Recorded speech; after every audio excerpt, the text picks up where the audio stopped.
Ayam panggang percik, aku gunakan whole leg. Jom.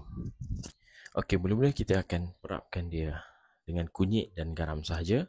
Kemudian kita akan bakar untuk keringkan ayam ni dalam 10 ke 15 minit.